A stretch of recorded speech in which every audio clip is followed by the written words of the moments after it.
দীঘা থেকে সরাসরি লাইভ করেছিলাম, দেখেইছো, বুঝতেই পেরেছো আমি দীঘায় এসেছি। তো দীঘায় এসেছি আর কয়েকবারই এসেছি, তো এবারের সংযোজন এটা নতুন জগন্নাথ দেবের মন্দির। তো ভাবলাম দেখেই যাই। এখন সকাল 6:30 বাজে, আমি আর আমার হাজব্যান্ড চলে এসেছি।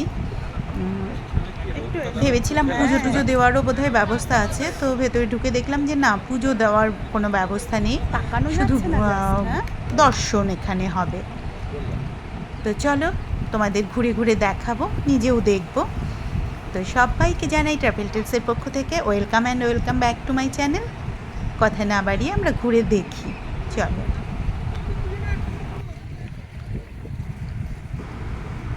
প্রচুর প্রচুর বৃষ্টি হচ্ছে। কালকে এসেছি, কালকে বিকেলবেলা একবার এসেছিলাম ঢুকবো বলে, কিন্তু এত লম্বা লাইন দেখেছি ঢুকবার মুখে।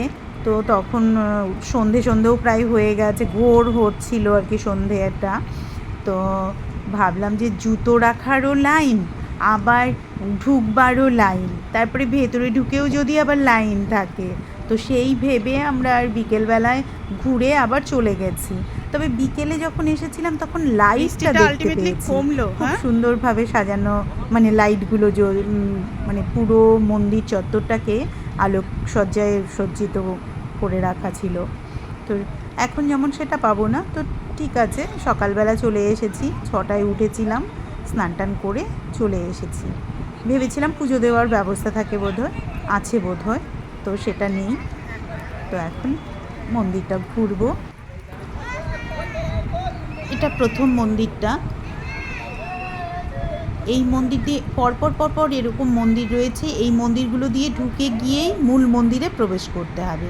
আর এই মন্দিরে ঢুকবার আগে এই স্তম্ভটা রয়েছে, সেটা আমি তোমাদের দেখাচ্ছি।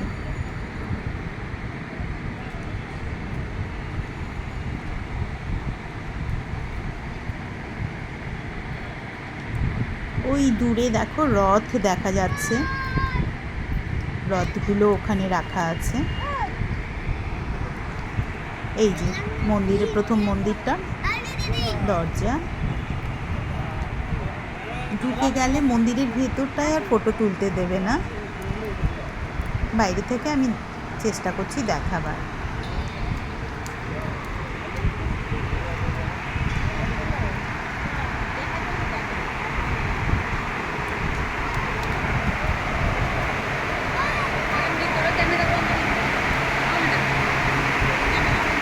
একটু জুম করে দেখালাম। এই হলো আবার পরের মন্দির, এই মন্দির থেকে পরের মন্দিরে চলে গেলাম। কিন্তু এখন প্রচুর বৃষ্টি হচ্ছে, সেজন্য দাঁড়িয়ে দিচ্ছি এখানটায়। দ্বিতীয় মন্দিরটার বাইরে এসে দাঁড়িয়ে আছি, সেদিন আছে। এই হচ্ছে দ্বিতীয় মন্দিরটা, বাইরে থেকে একটু জম করে দেখাচ্ছি।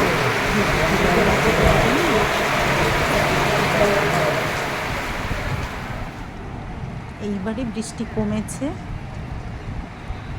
মূল মন্দিরটা এই যে পেছনের লম্বা যেটা, সেটাই হচ্ছে মূল মন্দির। তার সামনে এইরকম কয়েকটি মন্দির রয়েছে। প্রচুর বড় এরিয়া নিয়ে ভেতরটা, আমার মনে হচ্ছে 1 কিলোমিটার মতন তো হাঁটলাম মনেই হচ্ছে। খুব সুন্দরভাবে সাজানো আর পরিষ্কার পরিচ্ছন্ন, যেটা দেখে মন ভরে যাচ্ছে। সূর্যনারায়ণ মূল মন্দিরে ঢুকেছিলাম, এবারে মূল মন্দির জগন্নাথ দেবের দর্শন করে মূল মন্দিরের চারপাশেরটা দেখছি।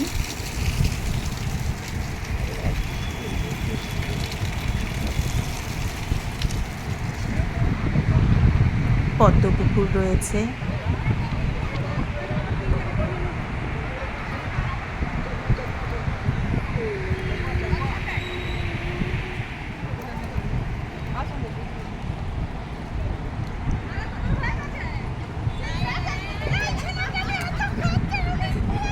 চারিদিকেই এইরকম সৌন্দর্য। আমার মনে হচ্ছে ওই যে ওই স্তম্ভগুলো মতো, ওগুলো বোধহয় লাইটের ব্যবস্থা রয়েছে। এই যে বলেছিলাম তোমাদের যে গেট দিয়ে ঢুকেই এরকম দুপাশে দুটো শেড দেওয়া, এইরকম দালান, কি বলবো এটাকে বুঝতে পারছি না, এইরকম রয়েছে দুপাশে দুটো।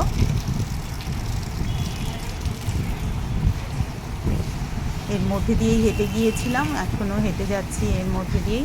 বাঁ পাশে একটা, ডান পাশে একটা রয়েছে। ওই দিকে আরেকটা গেট দেখতে পাচ্ছি, তার পাশে রয়েছে ওই দেখো প্রচুর ঘর। আমি তো ভেবেছিলাম গেস্ট হাউস, তারপর আমি ওই গেটের কাছে গিয়ে যেনারা রয়েছে ওনাদেরকে আমি জিজ্ঞেস করলাম ওগুলো কি গেস্ট হাউস? বলে না না, ভেতরে যারা রয়েছেন বা সাধু সন্ত তাদের থাকবার ব্যবস্থা রয়েছে। হ্যাঁ হ্যাঁ। তো চলো, এই আমরা বাইরে বেরিয়ে এলাম। বাইরে থেকে গেটগুলো কীরকম দেখতে, রাস্তাটা কীরকম চকচকে করেছে, দেখে মনেই হচ্ছে না এটা দীঘা। মানে এর আগের বারগুলো দীঘায় এসেছি, তার অভিজ্ঞতা আর এবারের অভিজ্ঞতা পুরোই ভিন্ন। বিশেষ করে এই জায়গাটা প্রচুর বড় রাস্তা হয়েছে। কালকে সন্ধ্যেতে এসেছিলাম, আলো ঝলমল করছিল, ভালো লাগলো, মোটের উপর কথা খুব ভালো লাগলো। তো দীঘা মন্দিরটা, জগন্নাথ দেবের মন্দির দেখে সরাসরি চলে এলাম নিউ দীঘা সি বিচে।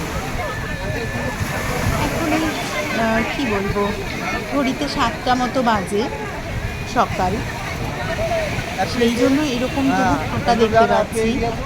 কালকে বিকেলে এসেছি, ঠিক থেকে ভিড়, বসবার জায়গা নেই, একটু পা ভেজাবার জায়গা নেই, বা যে বসবার জায়গাগুলো সেখান থেকে যে একটু সমুদ্রটাকে উপভোগ করব সেই জায়গাটুকুও পাইনি। আমি আর আমার হাজব্যান্ড আমরা ওই পাশ দিয়ে হেঁটে হেঁটে, তারপর প্রচুর বৃষ্টি নেমেছিল, চলে গেছিলাম।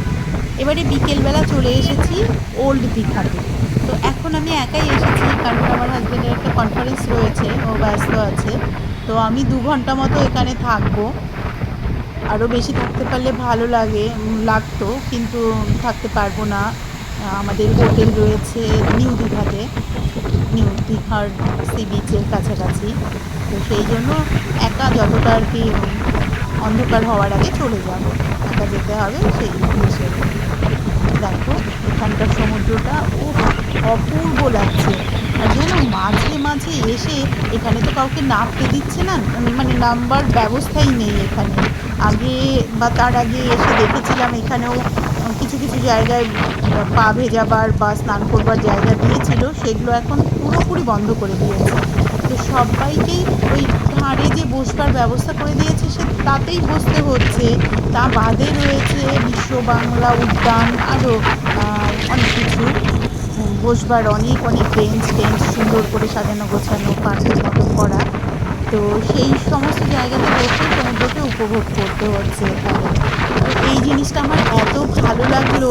আর এই জন্যই ওল্ড দীঘার সমুদ্র এত পরিচ্ছন্ন, আমার মন ভরে গেল, মনে হচ্ছে এখানেই বসে থাকি।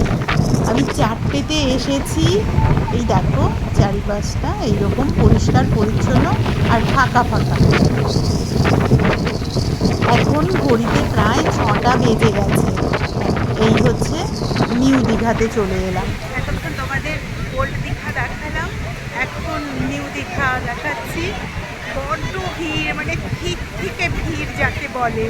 আমার তো এখানে হোটেল রয়েছে নিউ দীঘাতে, এই বিচটার পাশে, মেন যে বিচটা তার কাছাকাছি 2-3 মিনিট হেঁটে হোটেল জেপিতে আছি। তো সেই জন্য চলে এলাম ওল্ড দীঘা থেকে। ওল্ড দীঘাটা বেশি এনজয় করছিলাম, ভালো লাগছিল। 100 টাকা যেতে নিয়েছে, আসতে 100 টাকা নিল। আর আজকে থেকে থেকে বৃষ্টি, এই আবার বৃষ্টি নেমে গেছে। ছাতা বের করতে হবে, ছাতা সাথে নিয়েই ঘুরে বেড়াচ্ছি এখন।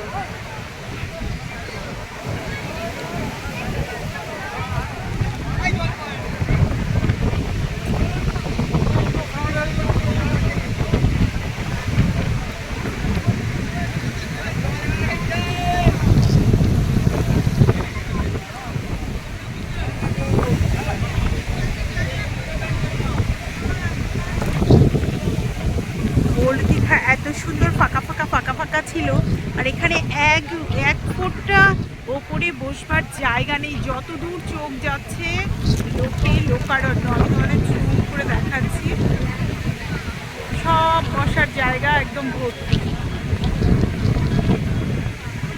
আমি অবশ্য এই জায়গাটায় নেমে এসেছি একদম বিচের কাছে।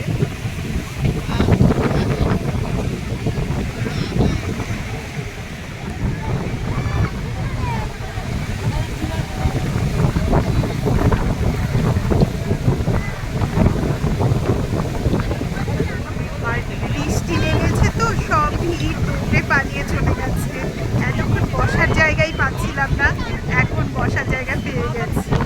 আবার যদিও বৃষ্টি কমে গেছে, আবার সবাই চলে আসছে বসবার জন্য। আবার আস্তে আস্তে ভিড়টা জমে যাচ্ছে। ট্রাভেল ডেসের এই ছোটো ছোটো ভ্রমণ সংক্রান্ত ভিডিওগুলো যদি তোমাদের ভালো লাগে, তোমাদের কাছে অনুরোধ রইল এই চ্যানেলটিকে সাবস্ক্রাইব করে নোটিফিকেশান বেল আইকনটি প্রেস করে রেখো, যাতে আমার এই ভ্রমণ কথা সবার আগে তোমাদের কাছে পৌঁছয়। আমার এই ভিডিওটা দেখবার জন্য তোমাদের অসংখ্য ধন্যবাদ।